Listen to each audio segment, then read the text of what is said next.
you were not there for last year's Riptide bracket, manages to make some crazy plays, right? You know, managed to go quite far in that workshop bracket, and we can see them both right here duking it out in top 64. We're going to be starting off with the elkiiees Lyca, or Lyca. I still don't know how to pronounce that name. There are 2 eyes in elkiiees. Oh, is there? My bad. Yes. You're so right. And Jet is going to be just how it be. Sticking with the Arcuin, another very newish character compared to a workshop classic like Lyca. Yeah, I mean, elkiiees always looking to pick up some sort of relatively, as far as workshop's concerned, older character, and then just take them to the brink. Meanwhile, Jut just going to bring us something new. Let's get into it. We're starting on Jules Vale. All right, Jules Vale gonna be the tried, the true, the classic. You know, very neutral starter stage. Nothing too crazy going on in these kinds of stages. You really get to see a showcase between these 2 players, right? All right, so all of a sudden, elkiiees already on the back foot. Jut able to rack up so much damage. I'm almost certain elkiiees has no idea who she's fighting. I wouldn't be surprised. Arcuin is a very dominant character today, as they're known for very powerful normals and very powerful pressure. As seen with that chain there, if an opponent gets too far away from them while they're marked, they're pulled right back to Arcuin. Yeah, I mean, right now, this could be a struggle here. elkiiees just trying to find some way to get back into the swing of things. But as you can see, both of these characters able to rack up quite a bit of damage, but actually getting the kill seems to be the struggle. Forward strong on the ledge, very much going to do just fine though.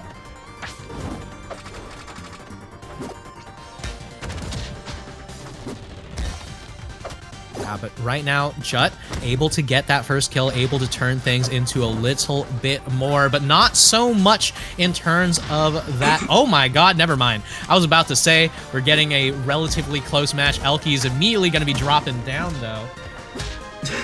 I've never seen the boulder work like that, if I'm being honest. Yeah, but right now, Jut going to take that one straight to the bank here. elkiiees in trouble, but you can see hit on hit from elkiiees, slowly racking up all that percent.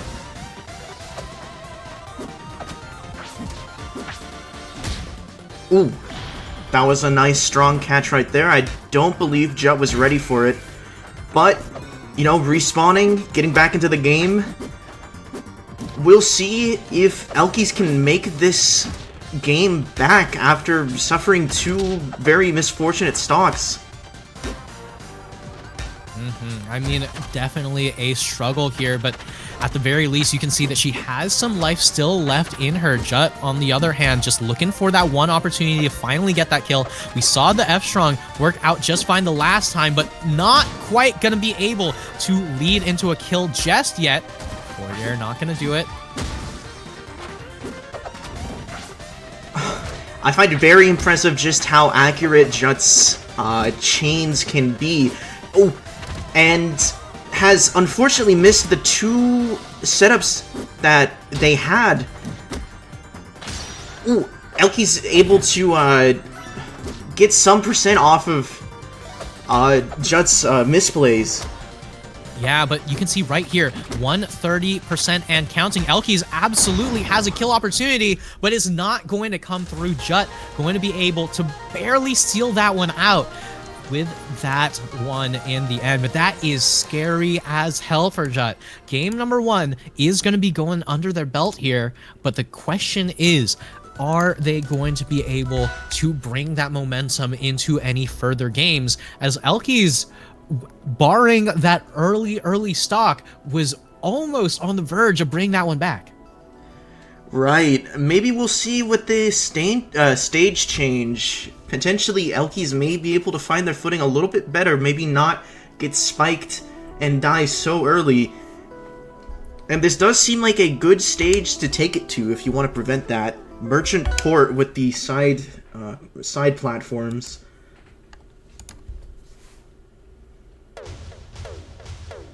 All right, and here we go. Another one of those stages that's still a relatively neutral stage, right? elkiiees, a lot of the times in these brackets, just tries to rely on, well, you know what? I'm a very good player at Rivals of Aether, so what if I just rely on being a better neutral player overall here? But Jut does not care about that whatsoever. Says, what if I just hit you as many times as you want to hit me? That's very true. I do feel like in rosters as big as these, and as they change constantly over the years, you may start to rely on fundies more than character knowledge, but I do feel like Arcuin is a character that does manage to break down that kind of mentality, as there are a lot of character-specific mechanics an opponent needs to know in order to fully counter them. Yeah, I mean, you can see right here, elkiiees just trying to figure out exactly how to be dealing with some of these Arcuin moves, but right now, in the end, sometimes the back air is just nice, and it is going to be able to take that stock very, very effectively. Some good range on that bow right there. It does seem like elkiiees is managing to catch Jut off guard most of the time with those spirit arrows, but it doesn't really matter if Jut with his their big hammer just manages to break in and take a swing. Yeah, I mean, right now you can see elkiiees just building up as much percent as possible, but each time that the Arcuin lands a hit, it hurts so bad, but not as bad as that up strong. elkiiees going to be able to bring things to a final stock here.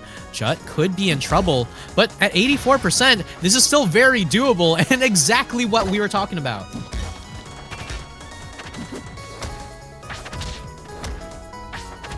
It's definitely some nice pressure from elkiiees' part. Keeping Jut on their toes does seem like the best way to go around this, as every chance Jut gets, they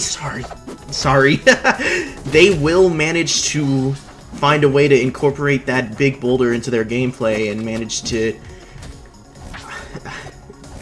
get some space in, get some damage in, get a big hit in.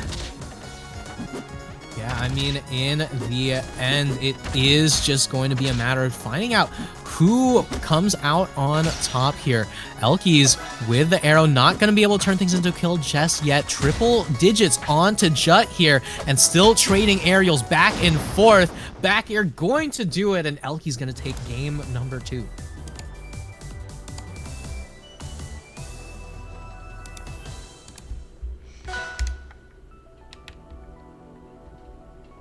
I feel like this breaks DSR as well. Like I said, right? DSR only don't really get called matters out about if you decide to call it out. And as we saw earlier in game number 1, elkiiees almost managed to take that full game, right? So it's a matter of figuring out, well, was it a fluke? Was it a replicatable thing, right? Is Jut going to be able to replicate the same strength that we saw from them in game number 1, or are we going to be seeing a turnaround here? All right, but either way, we're going to have to see how things do turn out on this stage once again. We saw in game number 1, it was pretty back and forth, and elkiiees almost managed to take it back there, but Jut, making use of that super early stock on elkiiees, turned it all into a kill at the very end. History rewrites itself with that very early spike stock. Yeah, I mean, once again, the early stock's coming on through. We can see Jut, he's currently in trouble, going to be going off the side blast zone. But right now, elkiiees as we can see, just trying to find a way right back into the swing of things. And now, with some relatively evened out percentages between these two players, Jut going to build up a lead.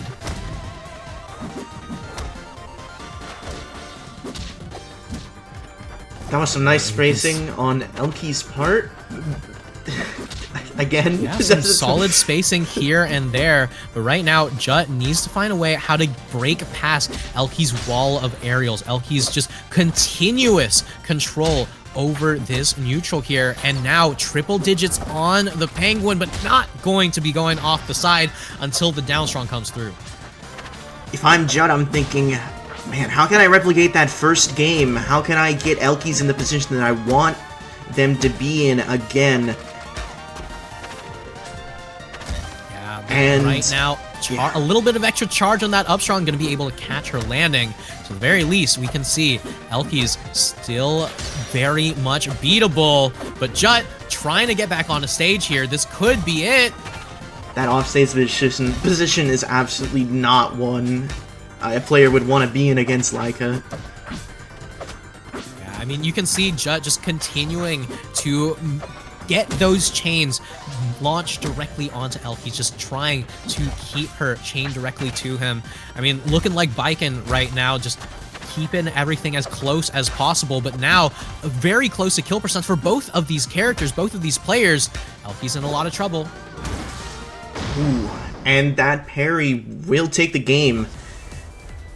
I will say that did seem... you were right, that did seem a lot more even than that first game. Yeah, I mean, definitely seemed a lot more even, but Jut's not out of this one just yet. Game number 3 going to be moving things over from a super neutral stage to a very, very volatile stage. It is going to be the Spirit Tree. We've seen these two go toe-to-toe again and again, and I'm terrified of figuring out how far these aerials will send these two. I have nothing else to say. Let's get into the Spirit Tree match. Yeah, I mean, Spirit Tree always goes crazy, but loading things up. Jut versus elkiie's, just constantly going toe-to-toe, constantly trading blow for blow. That was bars.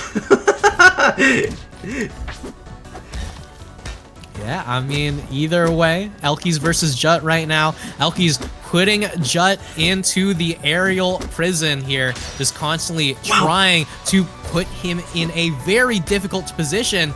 And I'm going to be real with you, I have no idea how she managed to get back to stage after that. I have to agree with you there. Both players seemed like they were both struggling to get back to stage. One really well-aimed spectral arrow like that just seems so terrifying to get hit by.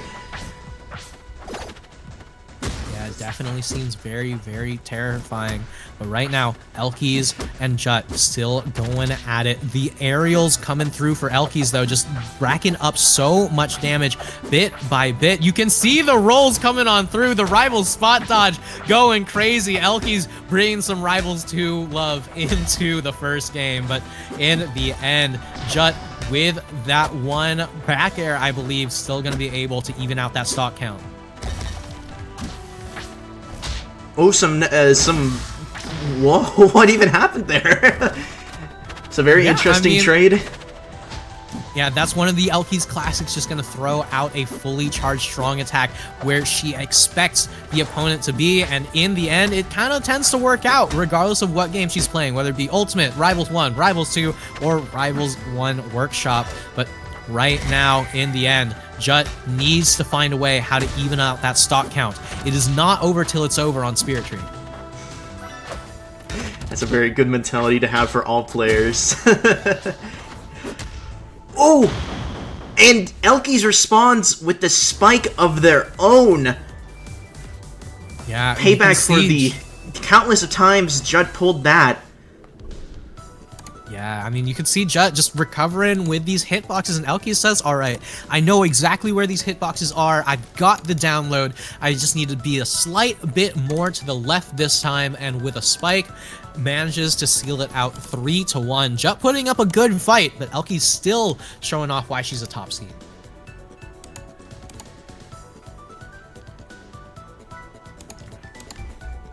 Alright, getting into the next game, we are going to be seeing two characters that we've seen before, I believe. We did not actually manage to see Shush play earlier on. Oh, you're right. Yeah. You're right. So, you know, this is actually going to be the first time we do see Shush's gameplay. So, from what I'm familiar with, I do believe that this is going to be East Coast to Europe. So East Coast of the United States to Europe. So once again, you know, global tournament, the nature of Workshop continues.